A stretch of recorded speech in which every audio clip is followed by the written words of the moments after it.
Welcome back to the Deep Dive. We are doing something today that I honestly think is one of the most useful mental exercises you can possibly do. We are stepping in to the multiverse. The historical multiverse, yeah. Right. We are playing the ultimate game of what if. And I know sometimes counterfactual history, it gets a bad rap. It could feel a bit like people sitting around playing fantasy board games. What if Napoleon had F-16s?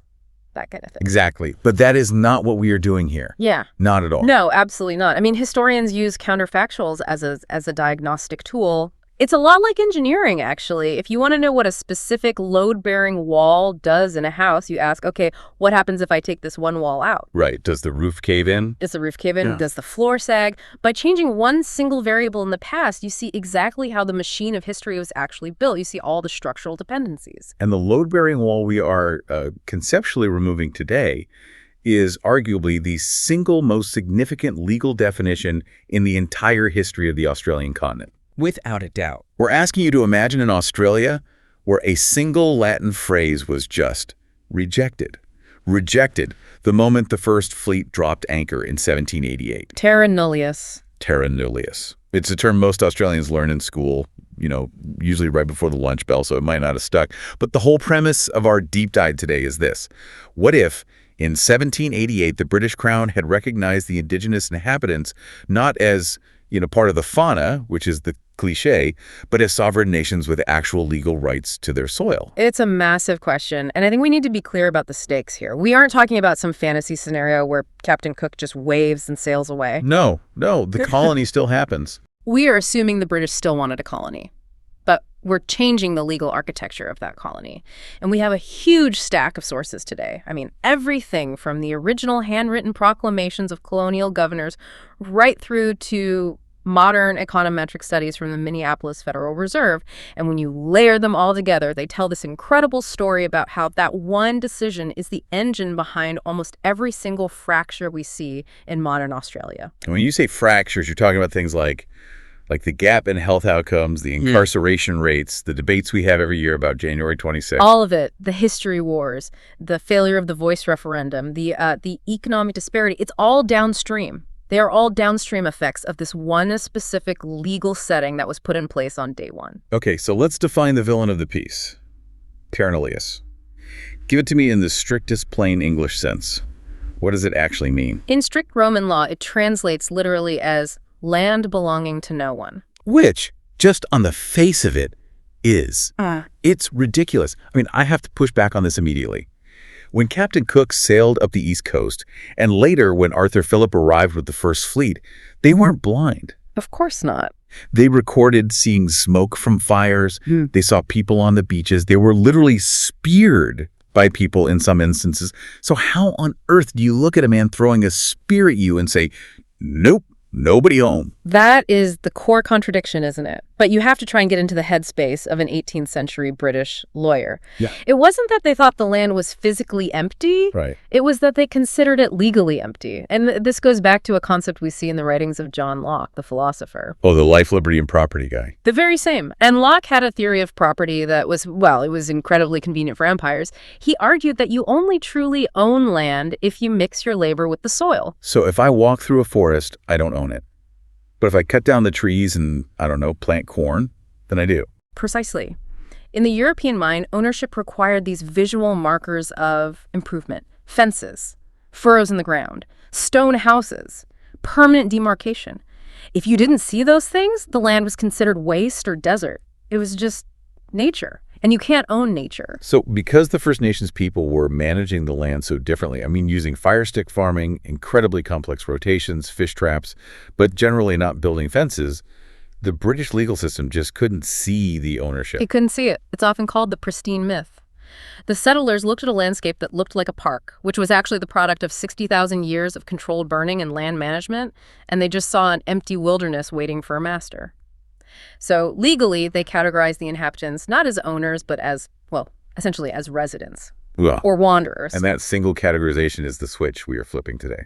It's the whole switch, because in international law at the time, and this was defined by jurists like William Blackstone, there were basically three ways to acquire territory. You could do it by conquest, where you win a war. You could do it by cession, where the local people sign a treaty and give you the land. Or you could do it by settlement. The settlement is the Terra Nullius card. You play that card and you win. That's the one. Exactly. If the land is Terra Nullius, you just settle it. And here's the kicker. If you acquire land by conquest or by treaty, the local laws remain in force until you, the new power, specifically change them. You have to accommodate the existing system. Okay. But if you acquire by settlement, the laws of England apply immediately, in full, to every single square inch of the place. There's no legal vacuum. The vacuum is filled instantly by the crown. Wow. So the day Arthur Phillip stuck the Union Jack in the sand at Sydney Cove, English law just fell like a blanket over the whole continent, and Indigenous law just, evaporated? Yeah. In the eyes of the British, yes. The Ora people became British subjects instantly, but in the very same moment, they also became trespassers on Crown land. Okay, let's fire up the time machine. Let's do it. We're going back to January 1788. The first fleet is sailing through the Heads into what will become Sydney Harbor. But in this timeline, the British Colonial Office has given Philip completely different orders. They've said, look, we need a prison, but you have to recognize the locals as sovereign. So Philip steps off the boat. He sees the Gadigal people. What happens next? He can't just start chopping down trees, can he? No. Absolutely not. If he recognizes their sovereignty, he is technically entering a foreign jurisdiction. He has to negotiate a founding treaty. But how did that even work? I mean, let's be realistic. They don't speak the language. The cultural gap it's massive. Is it really plausible to think they could have hammered out a contract right there on the beach? Look, it would have been incredibly difficult and no doubt fraught with misunderstanding. But we know it wasn't impossible, and we know that because they did it elsewhere. Right. Just look at North America. The Royal Proclamation of 1763 explicitly forbade settlers from taking land unless it had first been ceded to the Crown by the tribes. Or look at New Zealand a bit later with the Treaty of Waitangi in 1840. So Philip would have had to offer something in return. He would have needed a lease, essentially. We need this patch of land for our 1,000 convicts. We need access to the tank stream for fresh water. We need fishing rights in the harbor. The establishment of Sydney would have been a business transaction. A negotiation. A negotiation. We will give you these hatchets, this cloth, this protection from other European powers in exchange for the right to use this specific plot of land. It just completely changes the power dynamic from get out of our way to can we please stay here? And crucially, it establishes the Indigenous people as a polity, a political entity, a nation. In our real timeline, Indigenous people became invisible to the law. They couldn't sue, they couldn't sell land, they couldn't testify in court. In this alternative timeline, they're landlords. They are legal actors from day one. Now, you mentioned earlier that we actually have a real-world example of this almost happening. A moment where the timeline, it wobbled. We have to talk about John Batman. Oh, yes, John Batman. He sounds like a comic book character, but this was a real guy, 1835. He was a grazier from Tasmania, or Van Diemen's Land, as it was called back then. And he was looking at the land across the Bass Strait around Port Phillip Bay, which is now the city of Melbourne.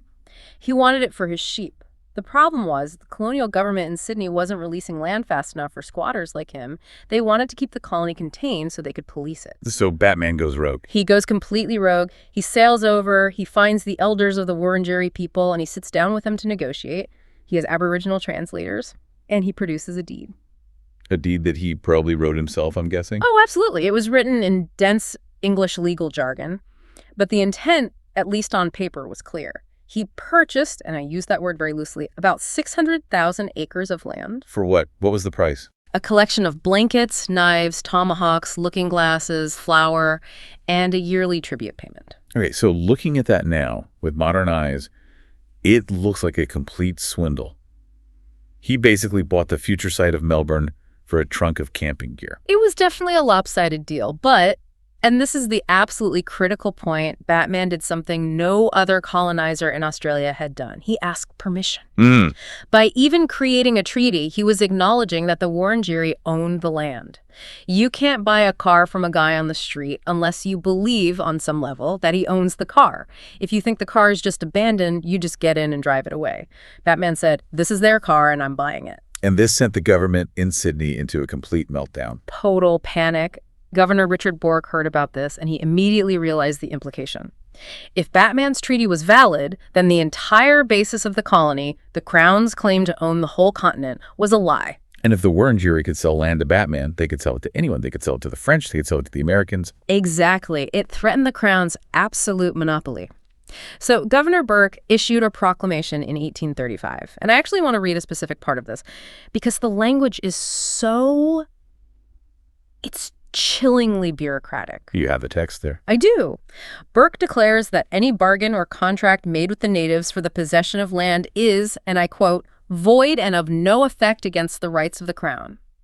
But then he goes further.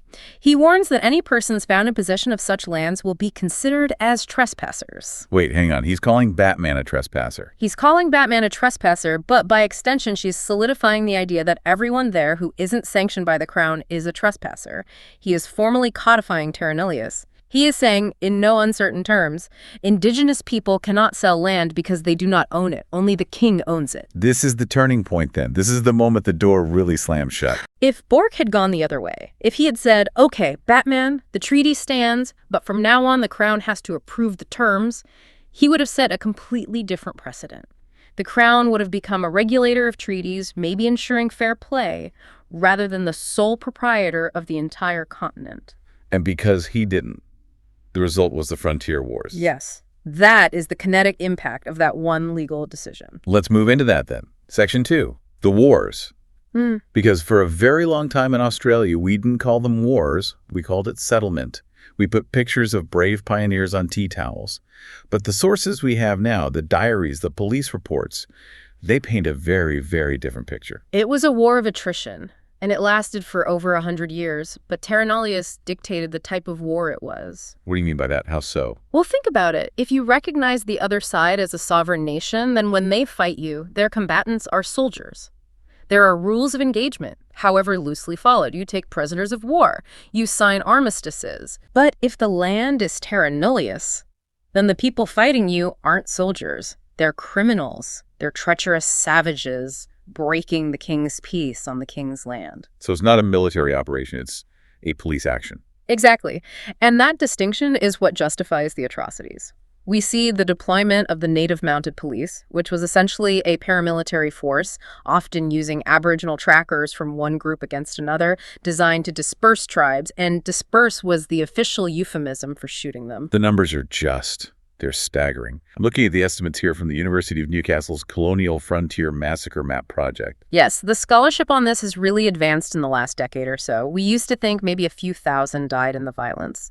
Now, the conservative estimates for Indigenous deaths range from 30,000 to well over 100,000. In Queensland alone, a commonly cited calculation is around 60,000. Compared to what on the settler side? Around 2,500 settlers. It was an incredibly one-sided conflict. And it wasn't just killing people, was it? It was a kind of cultural genocide.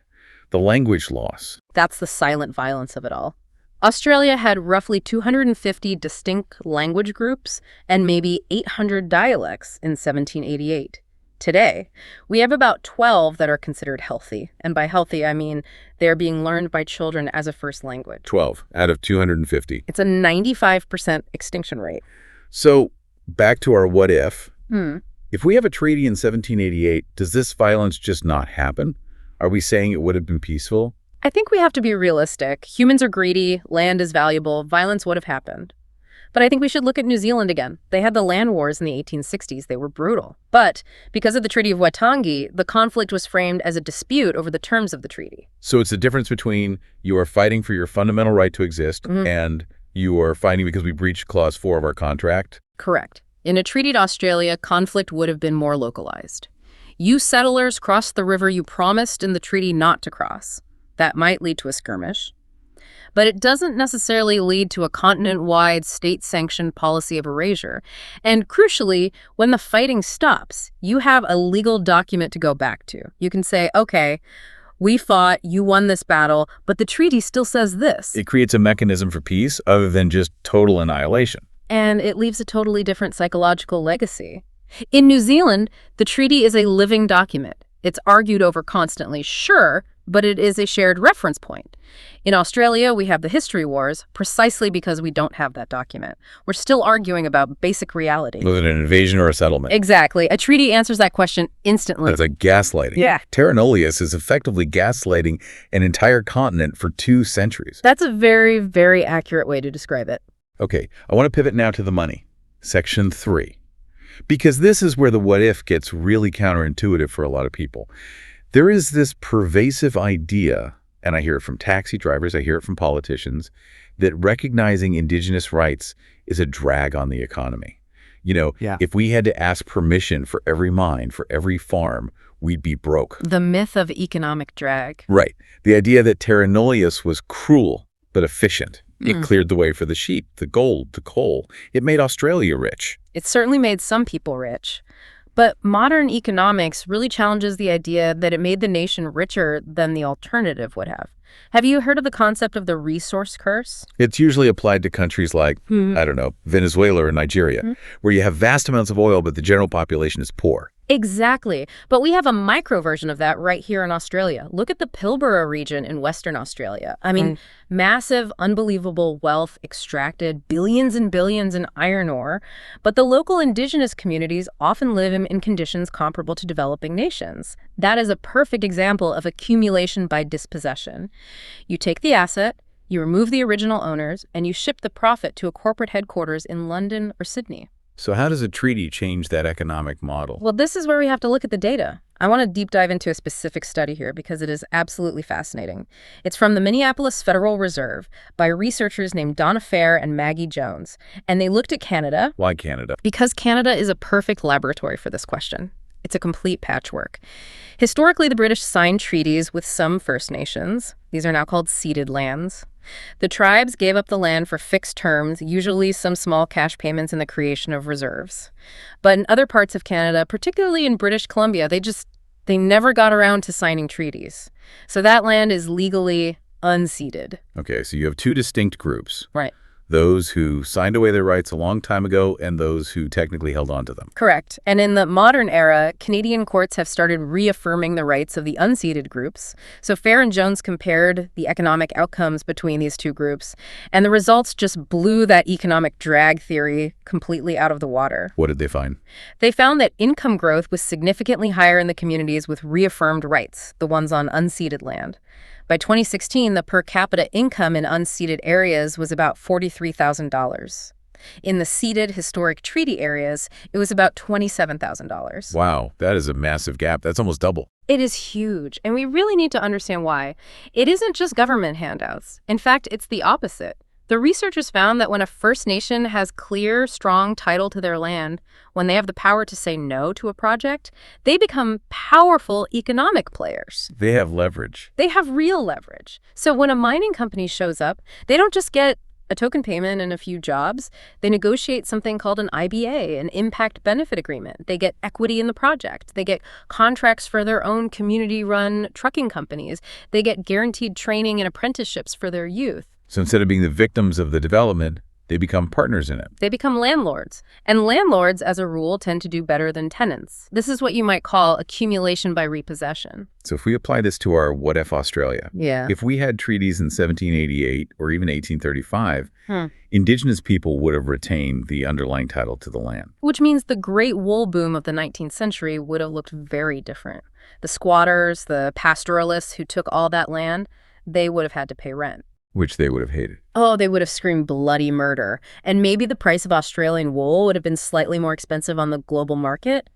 But that rent money, it would have stayed in the regions, it would have capitalized Indigenous businesses, it would have built schools and houses then in the 1850s, rather than us trying to close the gap now with welfare payments. We might have avoided the entire welfare dependency trap. You might have created a class of Indigenous capital owners from the very beginning. And that changes everything. It changes political power, it changes social status, it changes health outcomes.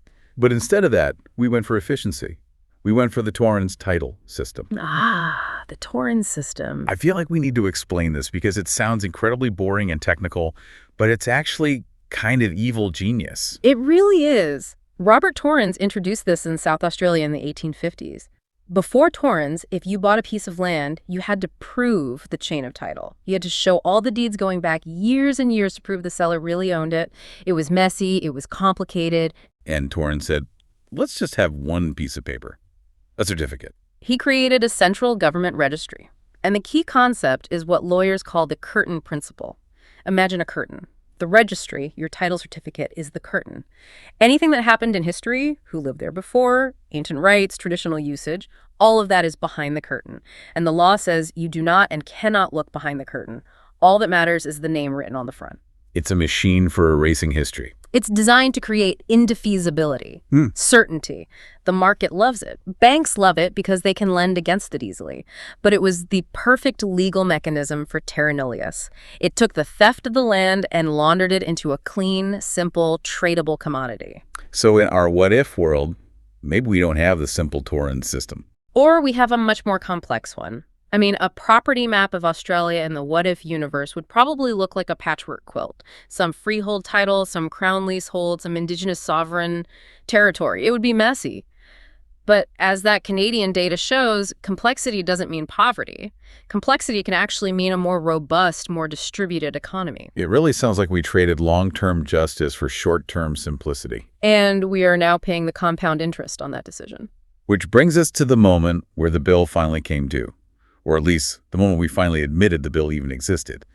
1992, the Mabo decision. You cannot tell this story without talking about Eddie Corky Mabo. The man who beat the crown. He was a gardener at James Cook University in Townsville, a man from Murray Island in the Torres Strait.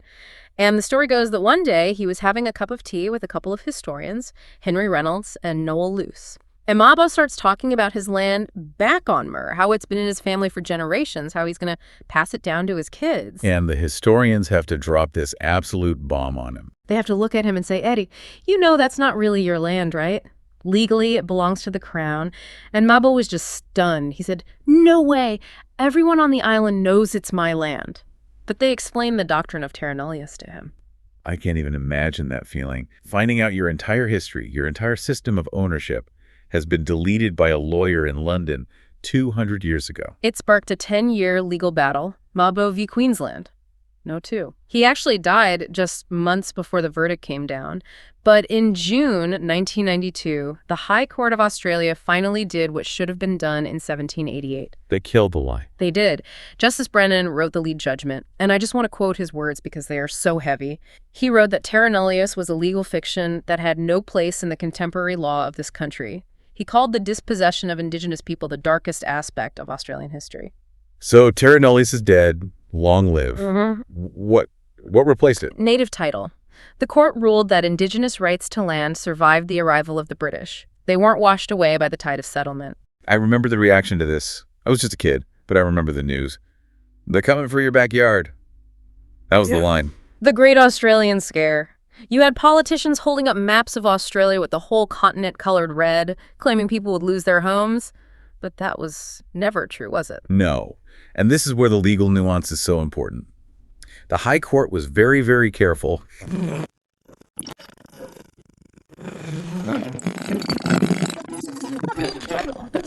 If the Crown has already done something inconsistent with your title, like selling the land to a farmer to create a freehold title, or building a road or a post office on it, then your native title is extinguished. Poof, gone forever. So native title is like a ghost. It can haunt the house, but as soon as the owner turns on the lights and redecorates, the ghost just disappears. That is a very vivid and accurate analogy. It is a fragile right. It mostly exists in the gaps.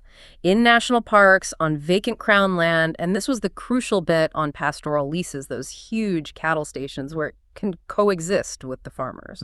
That was the Wick decision that came a few years later, right? Yes, and that's where the political backlash really hit hard. The Howard government came in and introduced the 10-point plan to provide certainty for miners and pastoralists. But what it really did was legislate to make sure that wherever there was a conflict between native title and settler rights, the settler rights would almost always win. It watered down the victory. So Mabo was a revolution, but a very limited one. It was a revolution in property law, but it was not a revolution in sovereignty. And that brings us right up to the modern impasse. Section 5, sovereignty. Because you hear this phrase at every protest, you see it on every banner. Sovereignty never ceded. It is the absolute rallying cry. And logically, it makes perfect sense. If the High Court now says the land wasn't empty and you had your own laws and customs, then surely those nations still exist as sovereign entities. But the High Court says no. The High Court performs a fascinating bit of legal gymnastics here. It's a concept that's often called the juridical denial. Explain that to me like I'm 5. Okay. The High Court of Australia draws its power from the Australian Constitution. The Constitution draws its power originally from the British Crown. Now, if the High Court were to say the British acquisition of sovereignty over Australia was illegal, they would effectively be saying the Constitution that created us is illegal, and if the Constitution is illegal, then the High Court itself doesn't exist. So they would be sawing off the branch they're sitting on. Exactly. They would invalidate their own existence. So they ruled that the act of state that claimed Australia cannot be challenged in a domestic Australian court. They say, we can adjudicate the consequences of the invasion, like land rights, but we cannot adjudicate the validity of the invasion itself. It's a complete catch-22. We know the house was stolen, but the law says we can't judge the theft because our entire legal system is based on that theft. Precisely. And this leaves Indigenous people in this weird legal limbo. They are recognized as having culture and some fragile land rights, but they are not recognized as polities, as self-determining government. Unlike in the U.S., for example. Right. In the U.S., they have the concept of domestic dependent nations, the Cherokee Nation, the Navajo Nation. They have their own police forces, their own court systems, their own tax systems to a degree. They have a form of shared sovereignty. And in New Zealand. New Zealand has the designated Maori seats in Parliament. They have a structural voice. Australia is the outlier. We're the only Commonwealth settler state with a completely treatyless foundation. And we tried to fix this part of it just recently, the Voice to Parliament referendum in 2023. That was the attempt to bypass the legal deadlock and create a political solution instead, a permanent advisory body enshrined in the Constitution. And the country said no. Resoundingly no, which I think suggests that the majority of Australians are still very attached to that single sovereign idea. They're uncomfortable with the idea of a nation within a nation. However, while the front door to recognition seems to be closed, the back windows are deftly opening. Things are happening at the state level. Stealth governance, some people call it. While Canberra argues about symbols, the states are busy doing deals. Victoria is negotiating a statewide treaty right now. But the best example is in Western Australia, the Noongar settlement. This is that massive $1.3 billion deal. It's the biggest of its kind in the world, I believe. It covers the entire southwest corner of WA Perth, Margaret River, Albany.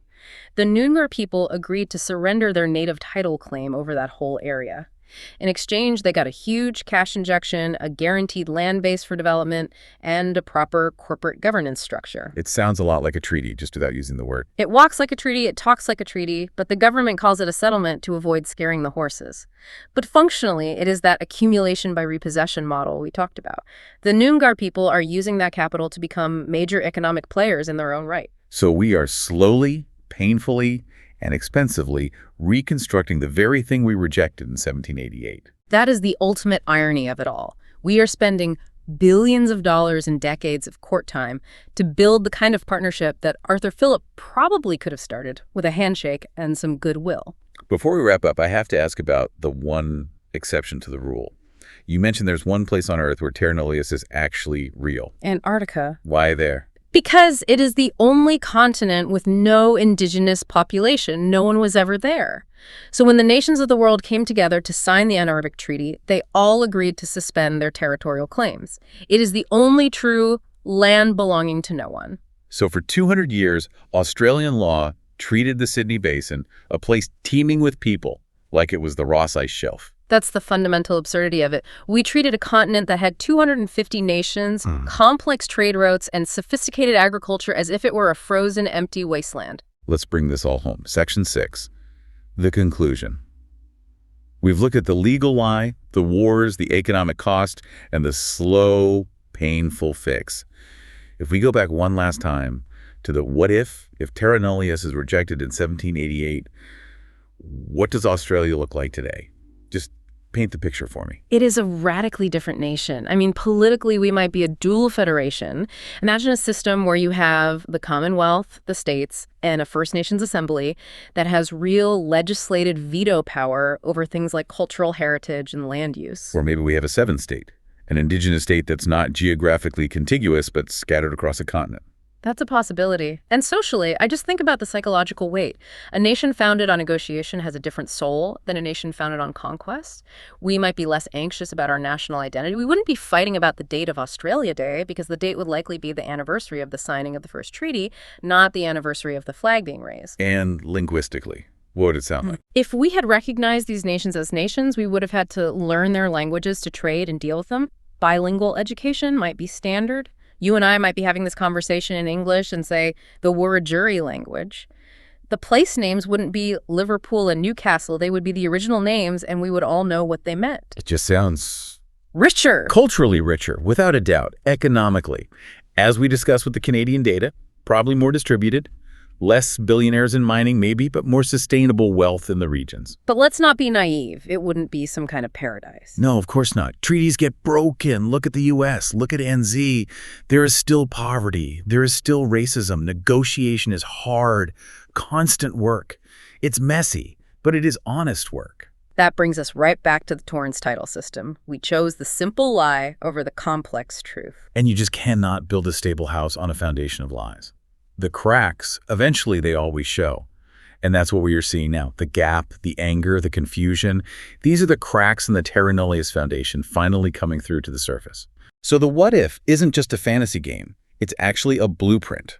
It helps us see the what now. We can't go back in time and change Governor Burke's mind. But we can understand that the modern demand for voice, treaty, and truth isn't an attempt to destroy the nation. It's an attempt to retrofit the building. It's an attempt to put in the load-bearing wall that should have been there from the very start. It puts all the so-called radical demands in perspective. They aren't trying to destroy Australia. They are trying to finish building it. Exactly. They're trying to complete the unfinished business of 1788. So here's the thought I want to leave you with today. We asked at the start if Australia would be better. And the expert here has made a pretty compelling case for yes. Richer, more honest, more culturally vibrant.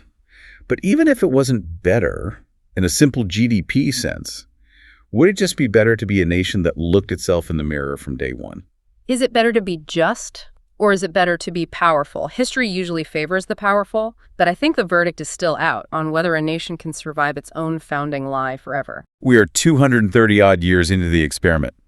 Let's see where the next 200 take us. Indeed. Thank you for stepping into the multiverse with us. It's heavy stuff, but I think it really changes how you see the ground under your feet. My pleasure. It was a great discussion. Definitely check the show notes. We've got links to that Minneapolis Fed study. Seriously, read it. It's a real cracker. And the text of Governor Burke's proclamation, if you want to see the bureaucratic face of dispossession for yourself. We will see you next time on The Deep Dive.